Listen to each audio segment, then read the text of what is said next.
Dios no se preocupa por nuestra apariencia exterior, ya sea nuestra ropa o nuestra imagen pública. A Él le importa nuestro corazón y es el único que puede juzgarnos de verdad. Proverbios, capítulo 16, versículo 2, dice: todos los caminos del hombre son puros en su propia opinión, pero el Señor pesa los espíritus. Nos vemos a nosotros mismos como puros, pero Dios es quien ve la verdad. Nunca podríamos juzgarnos con precisión, sin embargo, podemos identificar cuando alguien no es lo que dice ser.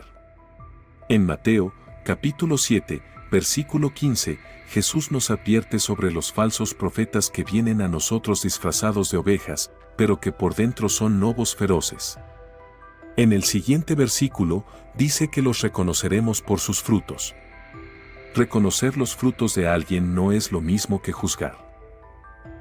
Nosotros juzgamos incorrectamente cuando creemos que podemos determinar el corazón de alguien más. Reconocer los frutos, sin embargo, es examinar las acciones de alguien y determinar si son piadosas o no. Esto no es juzgar, sino tener precaución en quien confiamos.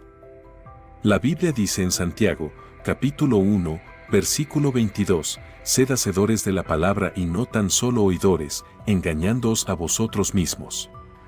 Aquí la Biblia nos dice que debemos demostrar que ponemos en práctica la palabra de Dios. Debemos probar que obedecemos los principios, las instrucciones y los preceptos de Dios. La Biblia nos dice que, si escuchas la palabra, pero no la practicas, entonces te estás engañando a ti mismo. No es el diablo quien te engaña, eres tú mismo. Siempre pensamos que el engaño viene de Satanás, del anticristo o de algún falso maestro demoníaco, pero algo tan simple como conocer la palabra de Dios y no cumplirla es un acto de autoengaño. ¿Cómo puedes decir que amas a Cristo, pero no obedecerlo? ¿Cómo puedes afirmar que eres cristiano, esforzándote por ser como Cristo, pero no inclinar tu voluntad y obedecerlo? La traducción amplificada de Santiago, capítulo 1, versículos 22 al 24, dice: pero demuéstrense hacedores de la palabra, obedeciendo activamente y continuamente los preceptos de Dios. Y no meramente oyentes que escuchan la palabra, pero no internalizan su significado, engañándose a sí mismos con razonamientos insensatos contrarios a la verdad. Porque si alguien solo escucha la palabra sin obedecerla, es como un hombre que mira muy cuidadosamente su rostro natural en un espejo. Porque una vez que se ha mirado a sí mismo y se ha ido, olvida inmediatamente cómo era su apariencia. ¿Estás usando la palabra de Dios como lámpara para tus pies? ¿Estás obedeciendo la palabra de Dios y poniéndola en práctica? No creo que nadie pueda ser un hacedor de la palabra de Dios sin ser desafiado por ella. La palabra de Dios debe desafiarte y lo hará cuando realmente intentes ponerla en acción. Algunas personas son simplemente difíciles de confiar en este mundo. Estoy seguro de que, si lo piensas, podrías pensar en algunas personas en las que no confías. Tal vez sea un padre que te lastimó de una manera inimaginable. Podría ser un amigo que te manipuló y usó.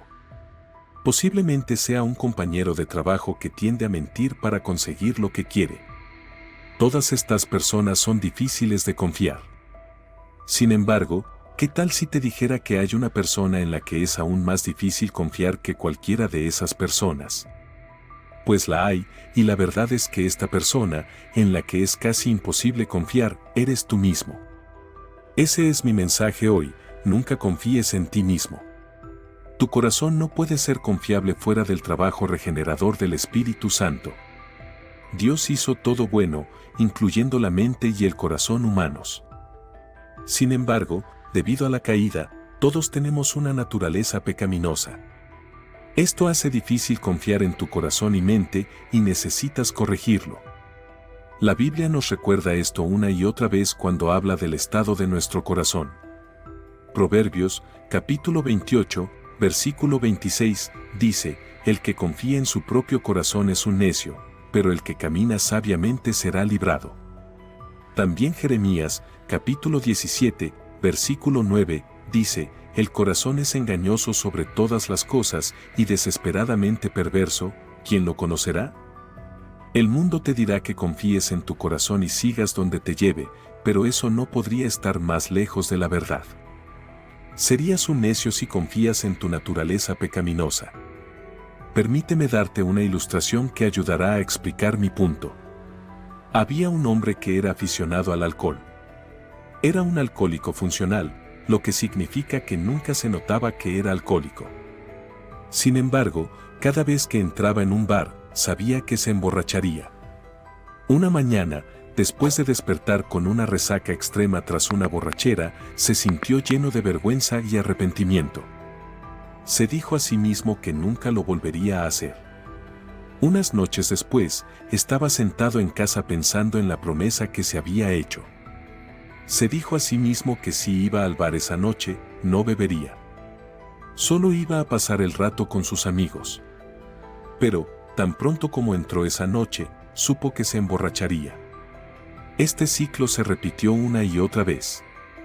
Se prometía a sí mismo que sería la última vez y que después estaría sobrio, pero al poco tiempo volvía a hacerlo. Volvía a beber. Esta es una situación real que se repite una y otra vez en nuestros corazones pecaminosos. Puede involucrar alcohol, lujuria, pecado sexual o ira. Cualquiera que sea el pecado, nos decimos a nosotros mismos que nunca volveremos a pecar de esa manera. Nos ponemos en la misma situación porque nuestro corazón nos dice que no cederemos. Sin embargo, nuestros corazones no son confiables y terminamos cayendo en el mismo pecado que prometimos nunca volver a cometer. Otra forma en la que nos engañamos a nosotros mismos es haciendo excusas y comprometiéndonos. Nos decimos cosas como es un placer culpable o es solo una mentirita blanca. Decimos una pequeña mentira para sentirnos mejor. Sin embargo, una pequeña mentira sigue siendo una mentira. Llamar a un pecado un placer culpable no oculta el hecho de que sigue siendo un pecado. Nuestros corazones pecaminosos pueden engañarnos una y otra vez. El corazón también puede decir, Dios me perdonará, así que está bien pecar. Aunque es cierto que en Cristo tenemos perdón, no debemos tratar de aprovechar ese perdón. El objetivo de nuestro corazón es llevarnos a pecar. ¿Eso nos deja sin esperanza en el mundo? Esa es otra mentira que el corazón nos dice. Sin embargo, hay esperanza de que nuestros corazones puedan ser cambiados. Ezequiel, capítulo 36, versículo 26, dice, les daré un corazón nuevo y pondré un espíritu nuevo dentro de ustedes. Quitaré el corazón de piedra de su carne y les daré un corazón de carne. Ezequiel fue un profeta del Antiguo Testamento. En esta escritura, le está diciendo al pueblo de Dios que llegará un día en que Dios cambiará sus corazones malvados y pecaminosos bajo un nuevo pacto. En ese momento, tenían corazones de piedra. Cuando aprietas una piedra, no puede ser cambiada ni moldeada. No importa cuán fuerte lo intentes, no puedes cambiar una piedra con tus propias manos. Sin embargo, bajo el nuevo pacto, el pueblo de Dios recibirá un corazón de carne. Intenta pellizcarte el brazo, tu carne puede ser movida y cambiada. Lo que Dios les está diciendo a su pueblo es que habrá un nuevo pacto en el cual Dios les dará corazones nuevos y limpios, que no sean malvados ni llenos de pecado. Ese nuevo pacto llegó a través de la persona y obra de Jesucristo. Jesús vino a la tierra, aunque era Dios, nació como hombre, pero no con un corazón de piedra, sino con un corazón de carne. Donde todos fallamos y cedemos a los deseos malvados, Él nunca lo hizo. Aunque nunca pecó, fue tratado como si lo hubiera hecho. Fue colgado en una cruz y su sangre goteó al suelo. Él tomó el castigo por nuestros pecados y resucitó de la tumba. Venció la muerte, el pecado y a Satanás. Ahora, aquellos que confían en la sangre de Cristo son purificados. Reciben un nuevo corazón de carne que puede ser moldeado a la imagen de Dios. Este nuevo corazón está hecho de la misma palabra de Dios. Solo en la palabra de Dios podemos confiar. Solo en Jesús podemos confiar. Nunca debemos tratar de confiar en nuestros propios corazones. Puedes encontrarte constantemente cediendo a los deseos malvados de tu mente y corazón. Puede que te satisfagan por un tiempo, pero la verdad es que esa satisfacción se acabará. Esa satisfacción puede agotarse en la tierra cuando experimentas todos los placeres terrenales que deseas. Puede que tome toda la vida, pero al final, cuando te presentes ante Dios y des cuenta de tu vida, esa satisfacción desaparecerá. Dios te está llamando en este mismo momento. No te está diciendo que confíes en tu corazón, como otros lo harían, sino que confíes en Él. Mientras tu corazón malvado cambia constantemente, Dios nunca lo hará. Él está dispuesto a cambiar tu corazón, pero debes acudir a Él. El pecado habitual es peligroso. Incluso el apóstol Pablo parece haber estado atrapado en un ciclo como este. En Romanos, casi grita de frustración diciendo, el mal que no quiero hacer, eso sigo haciendo. Soy un prisionero de la ley del pecado que actúa en mí. ¡Qué hombre tan miserable soy! Y eso lo dice Pablo, quien en el mismo capítulo nos dice que se deleita en la ley de Dios. Resistir la tentación no es fácil. No es una cuestión simple de fuerza de voluntad. Necesitamos más que fuerza de voluntad para resistir la tentación, y Dios nos proporciona exactamente lo que necesitamos para hacerlo. Pablo explica esto en la primera carta a los Corintios, capítulo 10, versículo 13, las tentaciones en tu vida no son diferentes de lo que otros experimentan. Dios es fiel y no permitirá que la tentación sea mayor de lo que puedas soportar.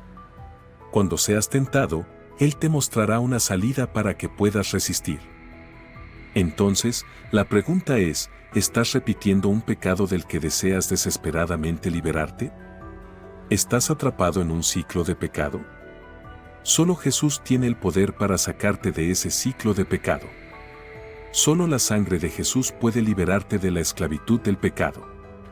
El diablo se ha infiltrado y se ha incrustado en muchas cosas de la sociedad. Se ha mezclado tanto que la gente ya no ve el pecado en lo que muchos consideran normal. Ya no vemos la inmoralidad sexual en las películas y la música de hoy. Ya no vemos el pecado en cómo el mundo fomenta el espíritu de orgullo y la búsqueda de dinero y poder. El pecado se ha convertido en algo aceptado como normal.